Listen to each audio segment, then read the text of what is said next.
episode of PEEPanEIP, an educational video series where we learn about an improvement proposal, upcoming upgrades, and the basic of Ethereum blockchain. In today's episode, we are going to talk about EIP-3722, that is poster, with the author of the proposal, Auryn Macmillan. I'm your host, Pooja Ranjan, and I'm joined by William Schwab and Jose. Thank you for joining us today, Auryn. Cheers, thanks for having me. Yeah, I had been waiting for this proposal to be up for review for a while. Well, for our YouTube viewers, as per the description provided in the proposal, the poster is a ridiculously simple general purpose social media smart contract documented in July this year. EIP 3722 is up to be moved to the review status, which means it is open for editors, peers, and community review. This also brings us to the fact that today is the best day to get an overview of the proposal and see how it is going to help developers building on Ethereum blockchain. Auryn Macmillan is a well-known name in the Ethereum ecosystem. He is associated with multiple projects, CLR Fund, Gnosis, Colony, and more. I'm looking forward to learning about the proposal, but before we get there, may I please request Auryn to share a brief introduction, including the journey with the Ethereum blockchain? Yeah, absolutely. I don't know. So I have a bit of an odd pathway kind of into Ethereum. In a previous life, I played basketball professionally, and kind of in 2016 around the DAO, I kind of made this gradual transition from basketball to full-time kind of Ethereum. And have worn a whole bunch of different hats in the space, from kind of community management to kind of growth and marketing and comms, and now much more focused on product and development. And yeah, currently working at Gnosis, have previously worked at Colony and done some short stints of kind of freelancing with a whole bunch of other projects in the space. But yeah, the kind of really consistent thread through all of that has just been a real passion for kind of DAOs and DAO related technologies, which is obviously why I have this kind of focus on Zodiac at Gnosis right now. Zodiac is this kind of philosophy and kind of suite of tools for creating kind of composable DAO-like structures using the Gnosis safe as the core, and kind of the idea being to kind of be able to plug in any kind of control mechanism into a Gnosis safe. So any of the existing DAO tooling.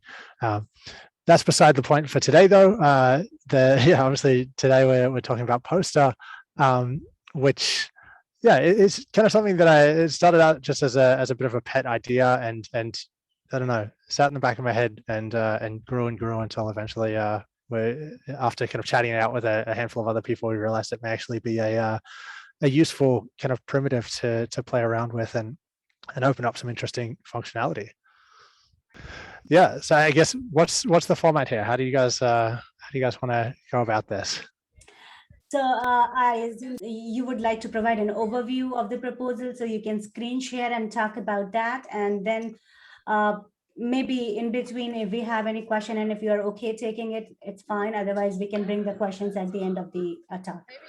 Perfect. Yeah, I'd say butt in whenever, because I don't have kind of a really strict presentation format. I'm just going to share my screen and go through a couple of a little bit of the documentation, and then a few example projects that have started building on it already, or kind of experimenting with it. Yeah, and let's peep in. So essentially, what Poster is a ridiculously simple social media smart contract. I mean, that's essentially it. It takes a string and a tag as a parameter, and then it emits that string, the tag, and message.sender as an event, and that's literally it. The contract has one function. It's like, I don't know, 5 lines of code. There's more comments than code by a long shot. So this is it. It's, again, stupidly simple, ridiculously simple. And the idea here is really just to give accounts, so that could be users or it could be contracts, kind of a universal place where they can broadcast messages. The contract is deterministically deployed using the Singleton factory. So you can basically take the init code here and the salt and reproduce it at this same address on just about any EVM compatible network. And essentially what we're hoping to see people do is to start building applications that essentially store their state in these kind of index events, or where these index events kind of modify the state of the applications. And so the way that we've kind of explored doing this so far has been essentially building applications where the entire state of the application is stored inside of a subgraph. So you could imagine like a Twitter-like application where you post your tweet to this poster contract just by calling this post function, and then it would use essentially you'd use kind of a standard JSON format for the various different types of actions that you could do in say like a Twitter-like a Twitter-like application, and the subgraph kind of consumes that event and then modifies its internal state according to kind of whatever its internal rules are, obviously, however it processes these events. And then from that, you can essentially build out a Twitter-like application. So Jose has kind of already started working on a proof of concept for this. This is one running on Goerli right now, where anyone can come in and just kind of make a post to this kind of Twitter-like feed. We also have a kind of an example of a forum running on a similar kind of setup. Yeah, it's mostly just test threads because this is all on, I guess this one's on Rinkeby. But yeah, essentially this is the crux of it. It's super simple. Just essentially a universal address that you should be able to kind of broadcast messages to on just about any network. The original intent was to try to build this Twitter-like application. Ideal case, we'd like to get to a point where we can have a subgraph or some kind of indexer that actually aggregates indexes for each network. So accounts could kind of choose to post on any network, and an application would be able to kind of consume and display posts from any network. As of right now, that would mean all of that aggregation happening in the front end. So it's a bit heavy for the time being, but it's yeah, I think there's some work going on to kind of progress towards enabling that as well. But yeah, I guess that's kind of it. Like it's a really simple, really basic EIP, but yeah, enables some interesting stuff, and I think yeah will be quite useful. I guess the other thing that's I'm looking at using it for is with the Notice Safe, there may be an opportunity to use this to add like memos to transactions. And so I imagine that kind of use case could be quite useful for all kinds of DAO tooling as well. What was the inspiration behind building this? I actually started working on it, or like the idea originally came up maybe, I don't know, like a year and a half ago. And it was like periodically you'll get a kind of wave of people on Twitter talking about, hey, we need to decentralize Twitter. And you know, a few projects spring up here and there to kind of have a crack at it, but they had always tended to go for kind of hybrid data models, I guess, in an attempt to create better user experiences or to avoid kind of gas costs and all this kind of stuff. And yeah, the motivation here was really just, I guess, a recognition that there is a bunch of networks that exist where gas costs are effectively not an issue. And so there's not a need, there's less of a need than maybe people think to avoid putting things on chain, or at least like to avoid having a transaction to create a post. And so yeah, the inspiration was really just like, what's the simplest version of a kind of base layer for a decentralized Twitter. And this, I guess, is one attempt at that. So then, if I'm understanding correctly, what you're saying is like if you were to host your own custom blockchain or whatever, then it would essentially cost nothing to post. And if you were to host that, then you could like have a back end of like a Twitter service that's like quote unquote decentralized. Or Yes, I mean, I think the intent here is really to have it be hosted on public blockchains. But it's unopinionated. Obviously, it could be hosted on any EVM compatible chain. So if you wanted to do it on a private chain or an enterprise chain or something like that, then you by all means could. But I think the intent really is to ideally put it somewhere where gas is cheap. I mean, like Polygon might be a good example of that, or in the future maybe ZK Syncs, ZK EVM, or their ZK Porter, where gas costs are apparently going to be much lower. But the other point there, I guess, is that really you want it to be available anywhere and everywhere that is running the EVM, so that contracts are able to kind of make use of this functionality. So they can make use of essentially having one universal place to post things that they want to advertise to the world, things that they want to broadcast.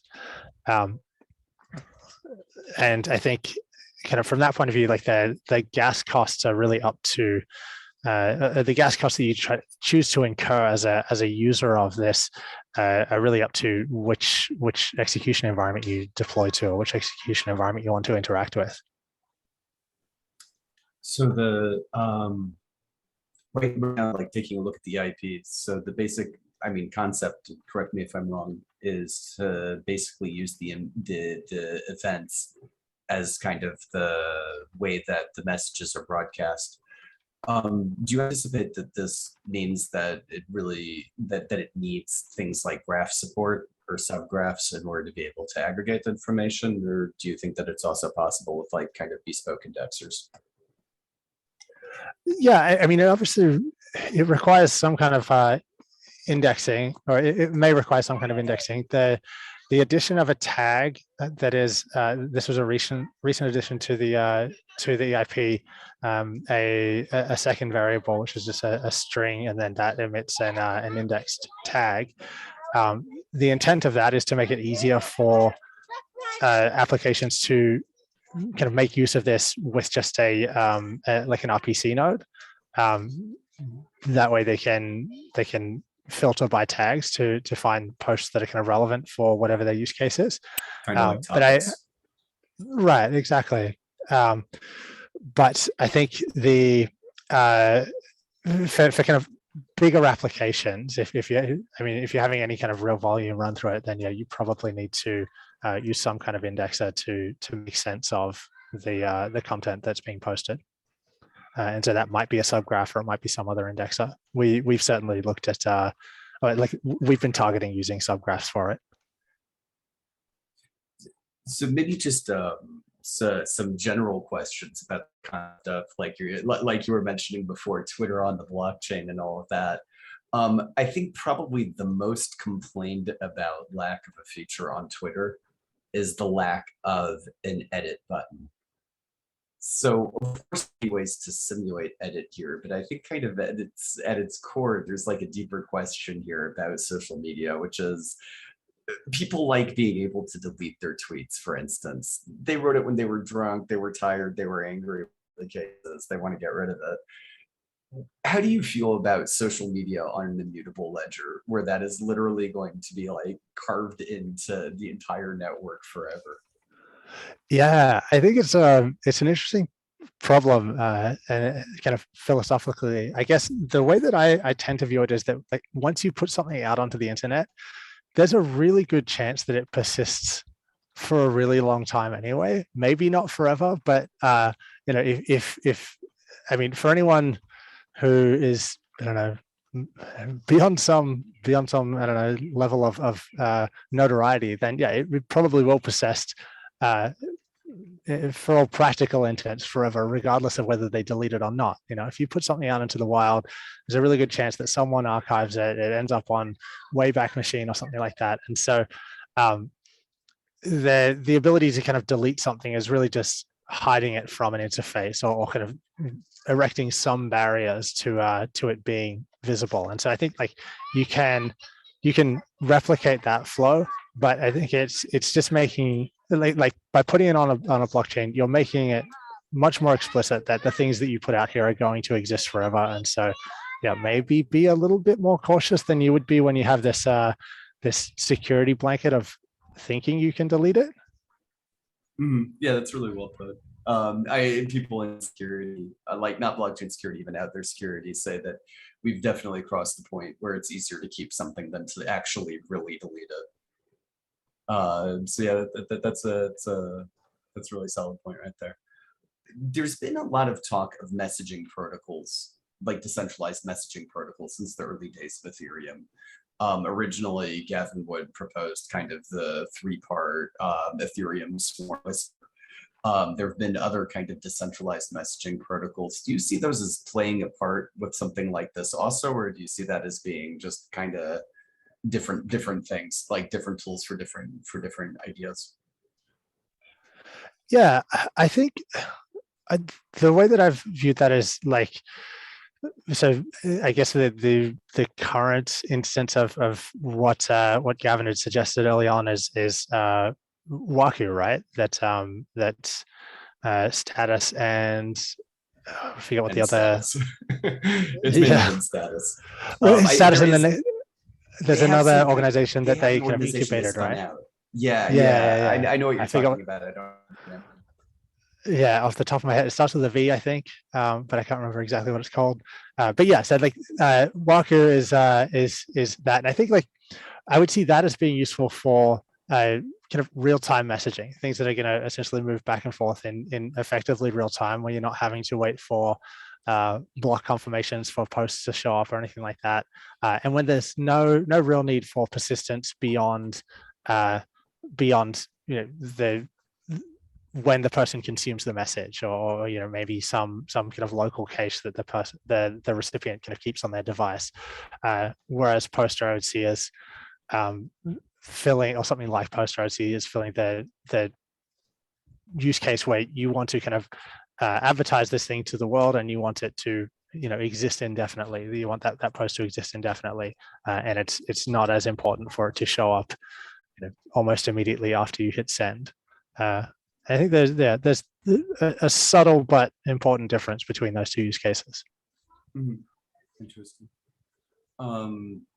You mentioned Gnosis Safe before, but are you aware of any other efforts to implement something like Poster in their platforms? I guess someone brought up recently that EPNS is somewhat similar, which I hadn't actually considered, and haven't really done any solid kind of looking into to get a real feel for it. I think it's again kind of the intent is at least quite a different use case, but it may be something that there actually turns out to be a little bit more overlap than I had originally thought, I guess. But outside of that, no, I'm not aware of anything else that attempts to do this in the same way, or at least attempts to do this as kind of like a universal standard place to emit messages. I definitely have seen like Colony, for instance, is it's deployed on XDAI at the moment, and if you want to include kind of an annotation on a transaction, so like a payment or something like that, then it emits an event to annotate those transactions. So that this kind of use case, I think, exists in other applications, but generally within some kind of limited context, as opposed to kind of broadcasting. Interesting. I guess kind of following that, you mentioned before that there's a lot of interesting use cases that Poster can be used for, and it is definitely often true that the most simple primitives are most versatile. So I'm curious what use cases you've thought of, like things you'd be interested in seeing Poster being used for. You made a reference to push notifications before as like something that might be somewhat related.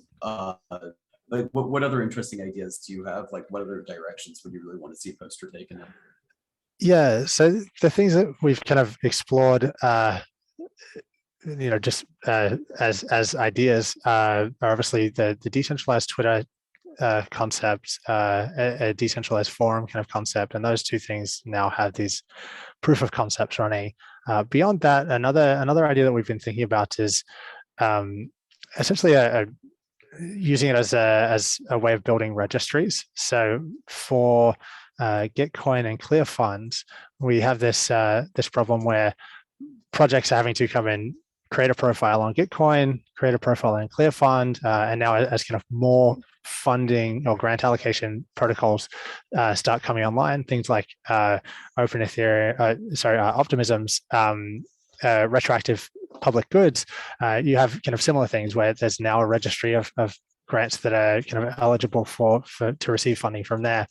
And we could very easily make use of kind of a shared registry where someone, a project kind of uploads all of the details, their images, all that kind of stuff to one place, and then we kind of pull data from there. And so I think this is a route that we'll kind of explore as well, is using this to build a registry of metadata for recipients, and allow essentially then recipients to, again, like choose which network they want to post their details on, and to be able to update it in one place, but have that update kind of propagate through any of the applications that are making use of that shared registry.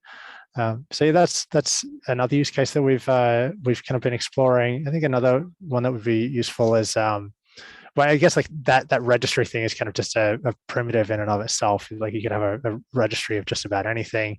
One that I think that would be really useful for the space is just kind of backlogs.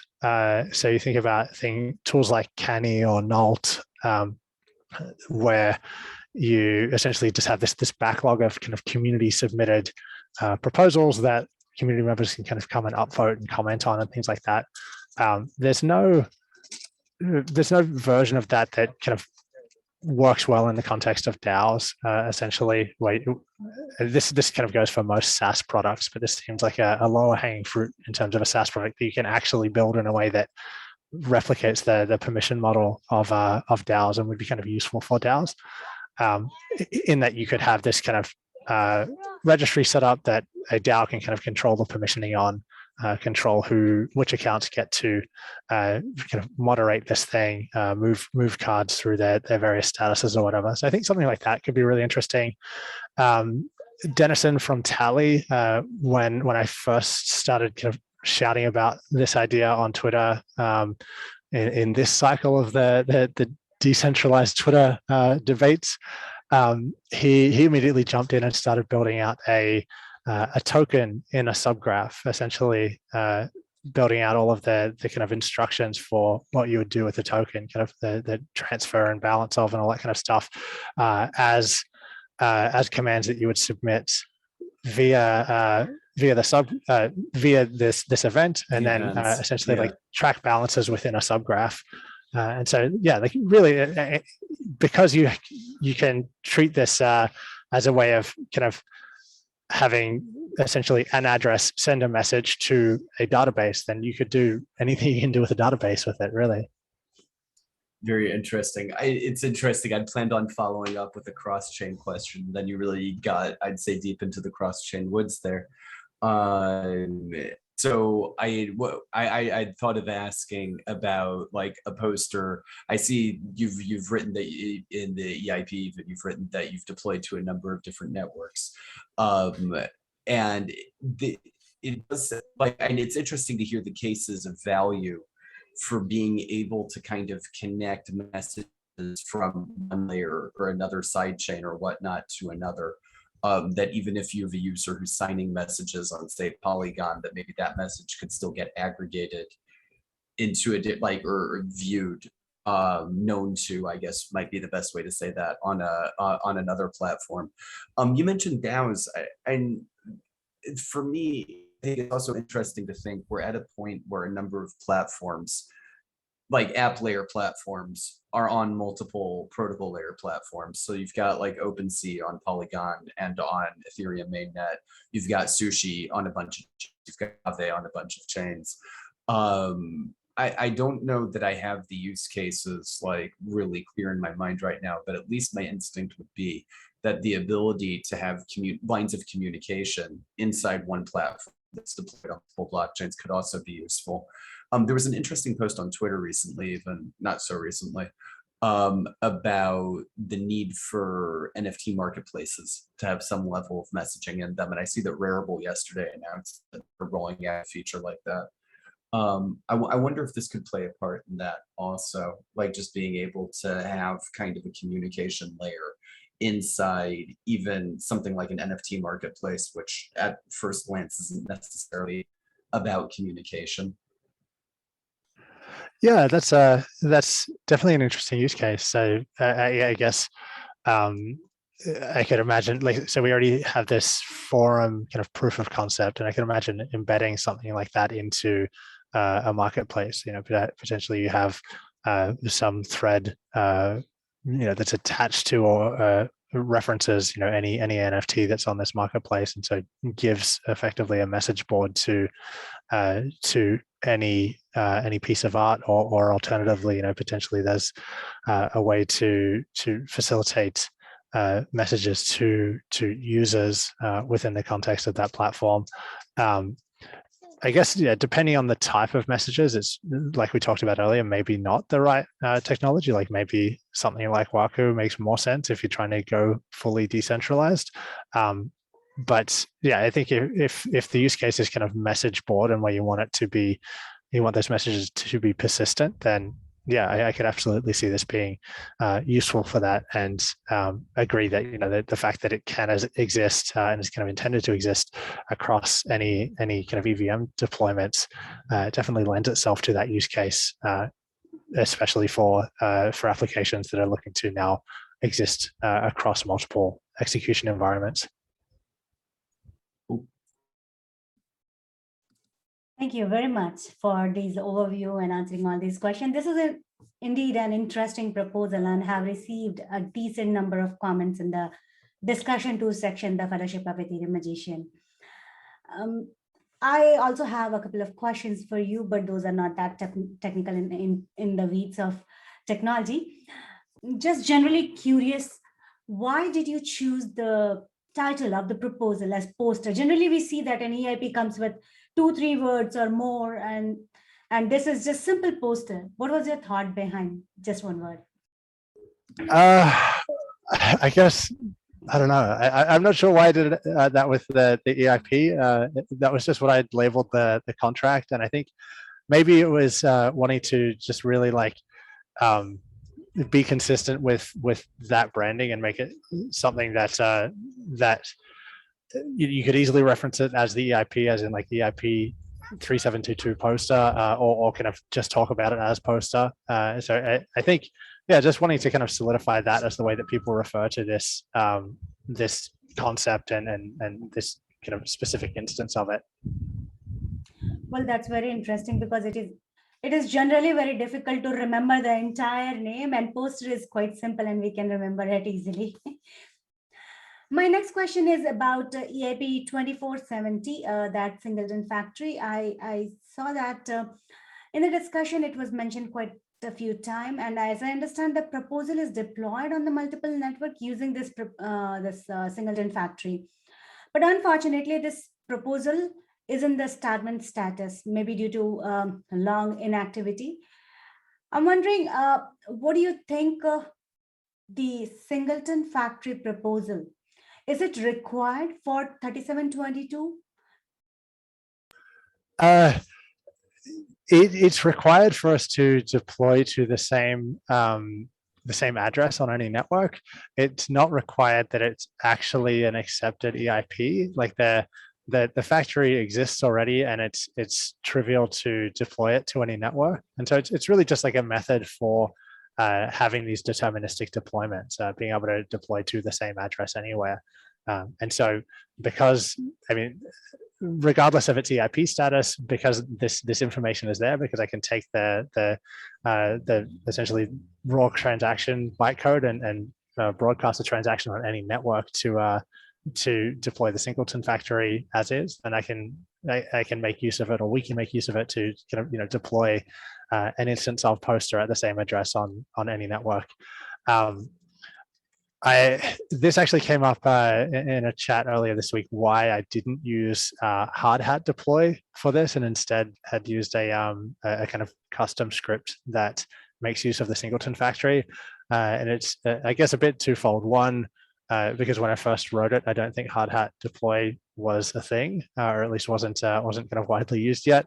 And twofold, just I guess old habits die hard. When I think about deploying something to a deterministic address, the Singleton factory is something I've been using for a while already, and so that's just kind of what pops into my mind anytime I'm thinking about, oh, how do I put this at the same address in multiple places. So yeah, I think there's maybe a good argument to using hard hat deploy instead. I guess maybe the argument for not doing that is that I don't think hard hat deploy exists as an EIP, or their factory exists as an EIP, and so it's maybe makes it a little bit tooling dependent in a way that this does not. I mean, obviously the hard hat deploy factories are out there and open source, so you could use them, but it may be more difficult to kind of reference them, and I guess without kind of forcing people through using hard hat, it may be more difficult for people to go through the process of actually deploying the factory at the right address and all that kind of stuff as well. But yeah, I don't know, there's a solid argument towards potentially using that. And I mean, I use hard hat every day anyway, so it would make my life easier, but I don't know, we're here already. I already used the Singleton factory and burned a bunch of CPU hours to get a nice long, a bunch of leading zeros on the address. So maybe we just use this one. Well, you already answered my follow-up question. I was wondering if there was other way to deploy it. But you mentioned about the option, though we like the idea of being closer to Ethereum community and using whatever is already available in the standard. So we'll try to work with Author and help move the EIP. I know William Schwab has been doing this thing a lot lately, working with the EIP Author to push it. But in case the Author is MIA, I'm just wondering, I mean, would you be consider championing this proposal?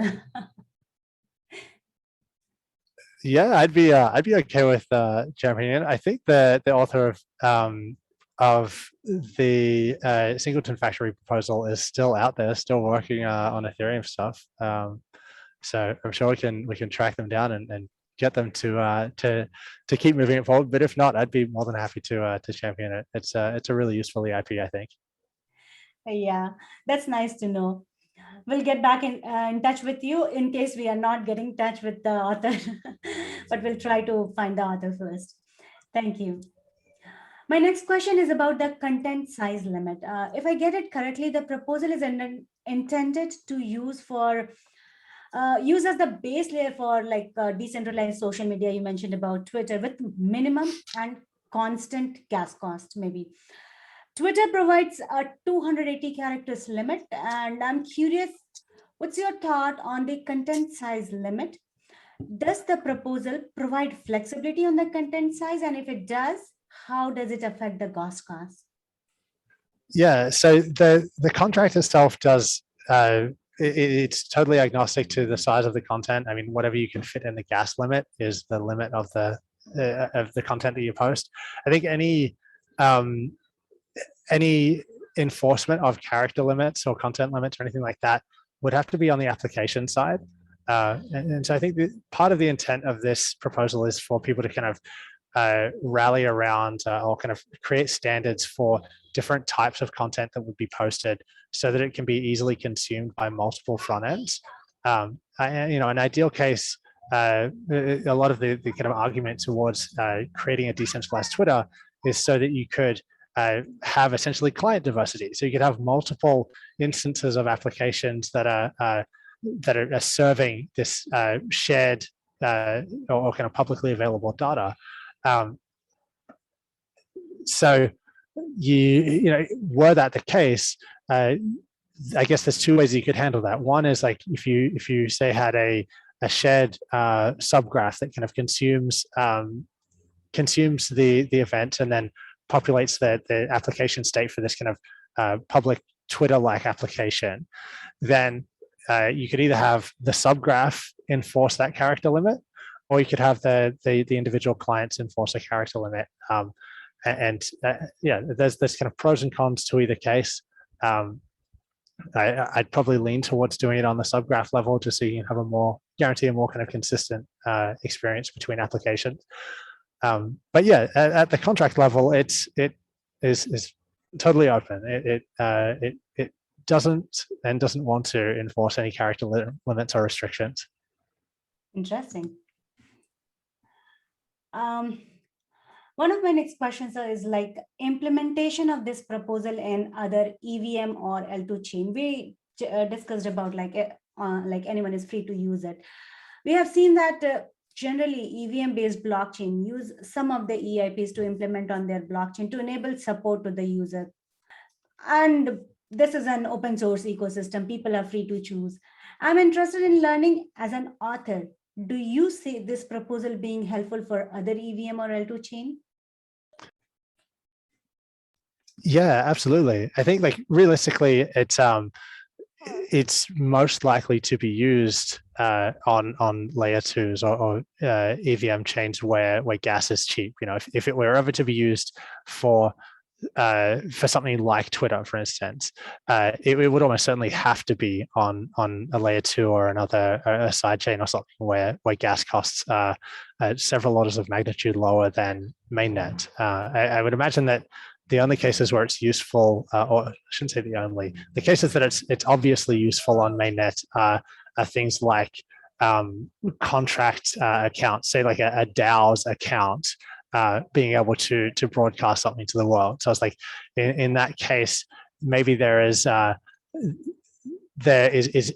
enough value in the account being able to kind of provably post its own thing that it can kind of justify the gas cost of that. But I'd say for the vast majority of users, there's especially if they're using an EOA as opposed to a contract wallet, there's very little value, or there's relatively little kind of increase in value for posting it on mainnet as opposed to posting it, say, on a layer 2, where they can get roughly the same security assumptions and orders of magnitude cheaper to post. So if you were to go and post it on Optimism or Arbitrum or ZK Sync, it would cost you much less, and yeah, you have comparable security assumptions and comparable, I guess, data availability assumptions on those, maybe. So yeah, it's I don't know. I guess to talk about that succinctly, yes, I think probably L2 is the place where this would get used mostly. Great. The Ethereum community is helping many other chains to grow simultaneously. Nice. My second last question, because I have one more, like integrating with ENS to UI. There is this suggestion I found it in the discussion to channel to integrate ENS to assign username to users, which is good because it's going to be used in Web3 project. Out of curiosity, other than user sign-in, is there any other advantage that is being considered for integrating ENS to UI?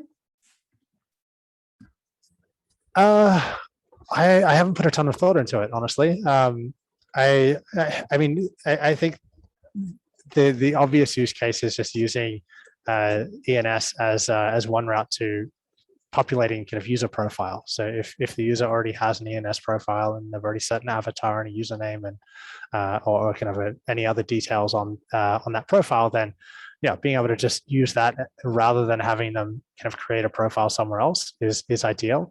I definitely have a strong preference towards using the ENS as essentially the place to create profiles. The caveat being that ENS is currently only available on mainnet, and so if we are wanting to see this be used kind of across any number of layer 2s and potentially have accounts that are not the same as on layer 1. Not an EOA or an account that doesn't own an ENS name. I think forcing them to go to layer 1 and purchase an ENS name and kind of have multiple mainnet contracts to set up a profile in ENS is probably suboptimal. And so I think until such a point as ENS is kind of widely available on pretty much anywhere that you would want to use Poster, there may need to be alternate options for kind of creating and populating a profile. But yeah, I would definitely be firmly in the camp of any interface we make should give users the option to use the ENS profile. That's interesting. Obviously, ENS is going to make it easier for general people to join in. So we hope that it's going to be widely used in near future. My last question for today is about the status. I'm aware that there is already a pull request created to move into the review status. In your opinion, how long would it take for this proposal to go to the last call? Is it in the almost ready status, or some work needs to be done? I mean, I guess that depends on if anyone has any comments. I'd be more than happy to move it straight through. I did notice that there's I forgot to update part of the README in the most recent pull request, so I need to add to that pull request quickly, probably after we get off this call, to just update that. But I mean, yeah, I'd be happy for this to move through to last call, really at any point. And this is my first time doing EIP, so I don't know how quickly this normally moves, or kind of how we go about moving it through faster or slower, or what that involves. But yeah, it's ridiculously simple, so I don't think there's a huge amount to review. Yeah, and it would be probably fine to move it through really quickly. Yeah, right. This is already up for review status. So once it goes into that review status, then maybe a couple of more comments we can expect from the EIP editors, but there is no wait time.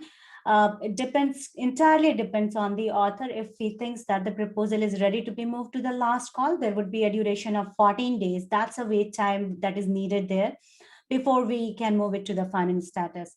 So once that is merged as review, it's up to you. You can always come back and make a pull request. Awesome. Well, then I guess, yeah, I'll probably get onto that relatively quickly after it's merged. All right. Well, I think I'm done with the questions. Does anyone else on the call have any further question for Auryn? It means people understood what you were trying to explain. Thank you so much for that. No worries. Thanks for having me. This is a really fun discussion. Right. We really appreciate you taking out time and talking about this interesting proposal. And I hope the information that you shared today will inspire more application developers to implement the proposal in his or her project. I know there are a lot of use cases of that you mentioned, maybe for different use cases and different projects. We hope to see this proposal. And with a hope to see you around pushing the proposal to create a standard, we wish you the best of luck for the proposal reaching to the final status. On this note, thanks to all our YouTube viewers for watching this episode. If you like it, please hit the like button and share it with other developers you know. Discussion and other related link for the guest, Twitter profile to follow are provided in the description section. Should you have any question on this or any other EIP, leave us a comment or share with us on the Cat Discord. Stay tuned for more information, more interesting